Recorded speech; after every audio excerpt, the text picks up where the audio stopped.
In the past, work was based on the concept that organizations were a collection of human resources, where everyone did exactly what they were trained to do. Occasionally, there was someone who wanted to be more than their job title, someone who found meaning in their work, a higher purpose other than themselves. Bringing your heart to work was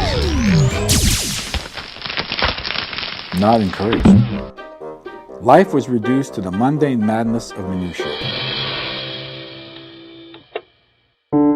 Organizations in the 21st century must become massively human, or risk losing their souls and the reason for being. Meet Blair. He's a father of 2 boys, coaches baseball, and cheats at cards. Meet Michelle. She's a Muay Thai teacher and fighter, and she also cheats at cards. Meet Carolee. She's a mother of 3. Her daughter is a provincially ranked gymnast. She doesn't play cards at all, but makes up words in Scrabble. These 3 individuals have job titles, but they're not defined by them. Because they're deeply respected and encouraged to discover and use their strengths, they never were just a collection of human resources.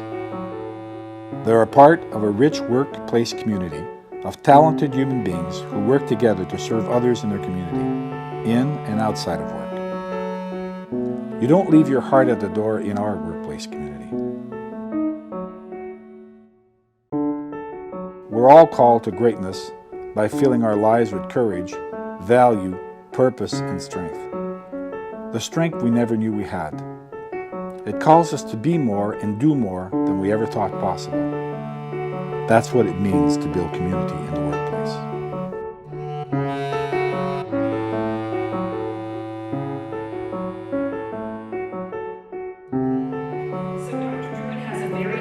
Background, having served as a clinician, college and university professor, administrator, consultant, and seminar leader.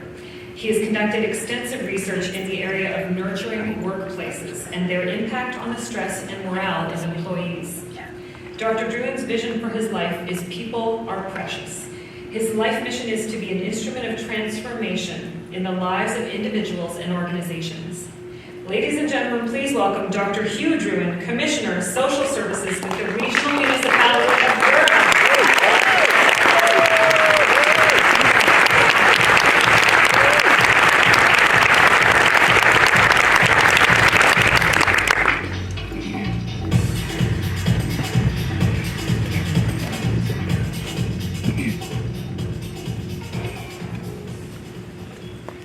Thank you very much, Jessica. I'm delighted to be here this morning to share some thoughts with you on building community in the workplace. The video that you just saw was done by our videographer, Guy Longo, who's here today. And we all love you, Guy. Why don't you stand up, Guy?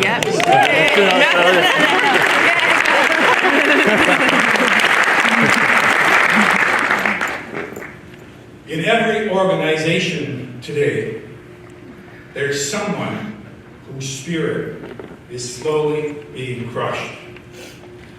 And crushed spirits cannot perform their work. Many workplaces are filled with deeply wounded people.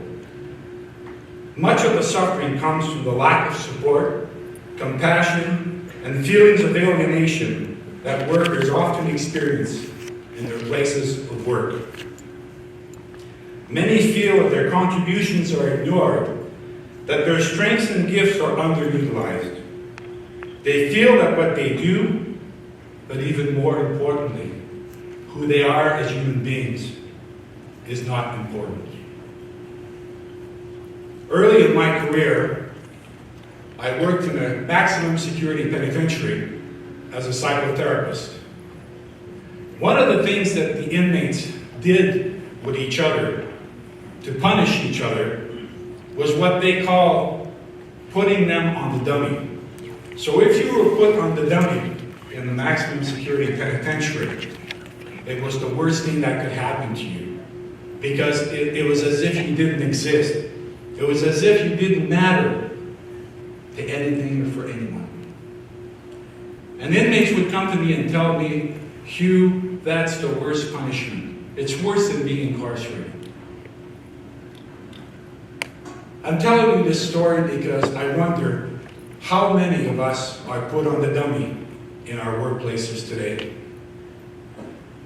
You've all been in hotels where there's a do not disturb sign at the door when you want to sleep in. I wonder how many of us wear invisible do not disturb signs around our necks as we walk in our workplaces.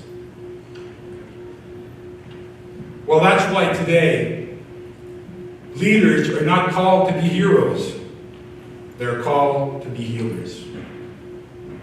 That's why leaders are not called to be heroes. They're called to be healers.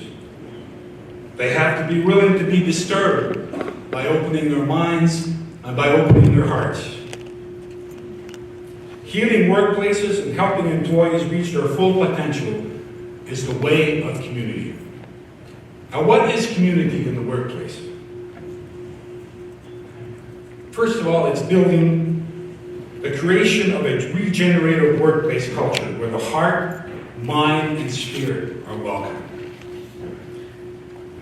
Community releases the spirit of innovation by creating spaces in the organization where employees can find a sense of belonging, a sense of safety, a sense of creativity, a sense of meaning, joy, and fulfillment. Community is about relationship building. And relationship is what it's all about in the workplace. Community is about dreaming dreams together and achieving great things together. There's something magical and deeply inspiring about dreaming dreams together. Community structures the organization to allow for this creativity, for this innovation to occur. It supports people in making dreams become a reality, both for the employee and for the organization. One particular form of community that we have developed in our organization is what we call Leadership Circle. They're small groups of 8 to 10 people led by trained facilitators that meet regularly to discuss some of the following questions. What is the transformation that our organization needs? What is my transformational role as a leader? How am I experiencing purpose and meaning in my work? How can I help people see how valuable their contributions are? How can I trust? And how can trust be increased in the workplace? How can my leadership be more authentic?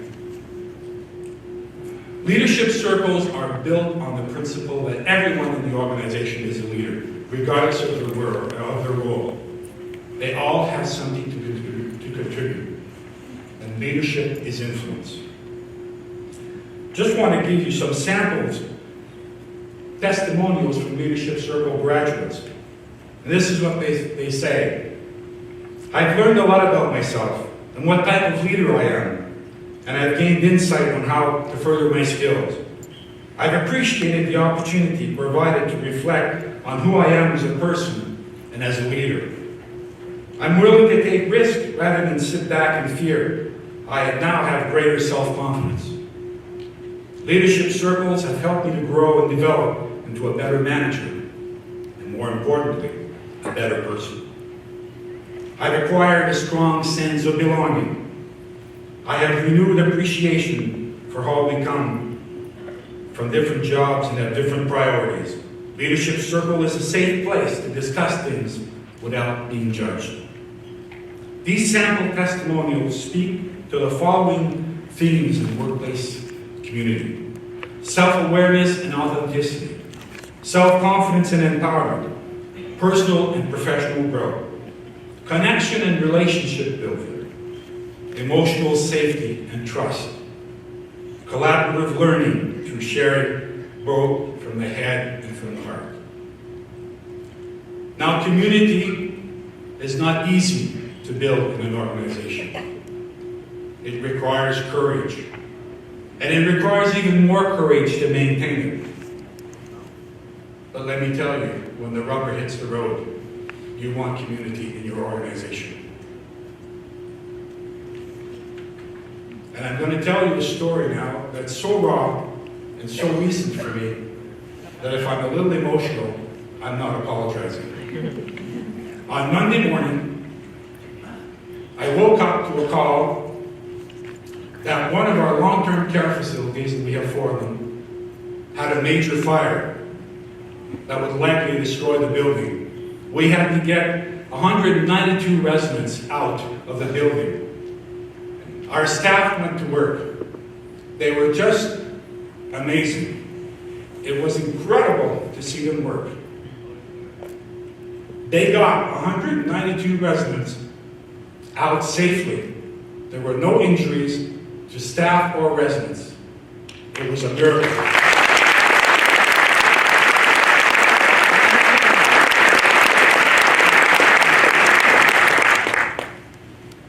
You should have seen as they were wheeling out the wheelchairs and the beds, and the staff bending down and touching the residents and talking to them and reassuring them. And then we eventually took 192 people to an evacuation center. And by midnight on Monday, everybody had a bed. They were found in hospitals, they were found in other long-term care facilities. The staff worked together. Ladies and gentlemen, that's community in action.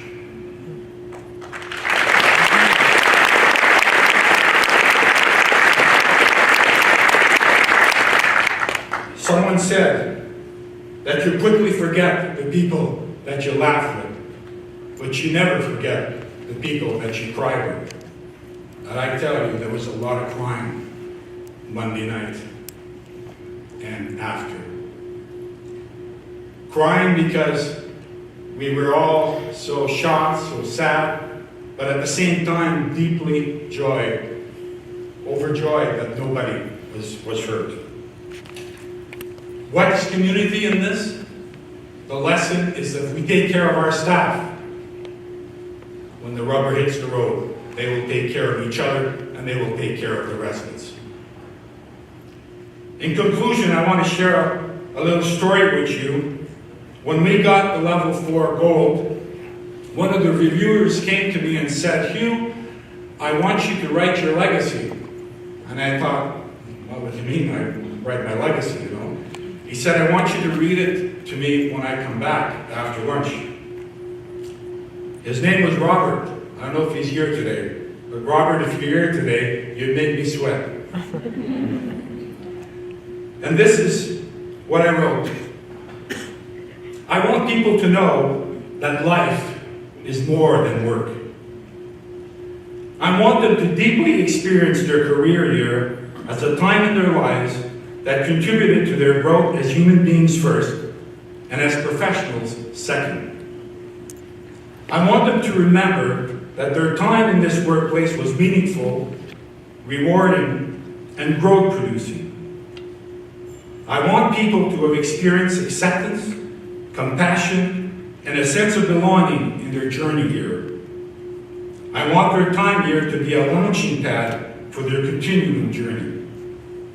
I want to leave a legacy of a nurturing workplace where people are free to use their gifts, support one another to the end of gaining greater work and life satisfaction. I want each individual in this workplace to realize how important they are. I want to leave behind changed lives, knowing deep within my being that in some small way I participated in the transformation of people. I want people to remember that I meant and believed it with every fiber of my being, however imperfectly I lived it, that people are precious. And ladies and gentlemen, that's the stuff of community. Thank you very much.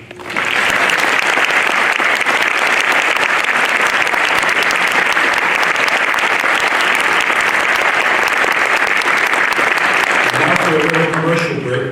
If anyone is interested in learning more about community, my colleague and I, Marv Franz and I, just completed a book called The Inspired Workplace, How Building Community at Work Unlocks Organizational Potential, and it's available for you. Thank you again.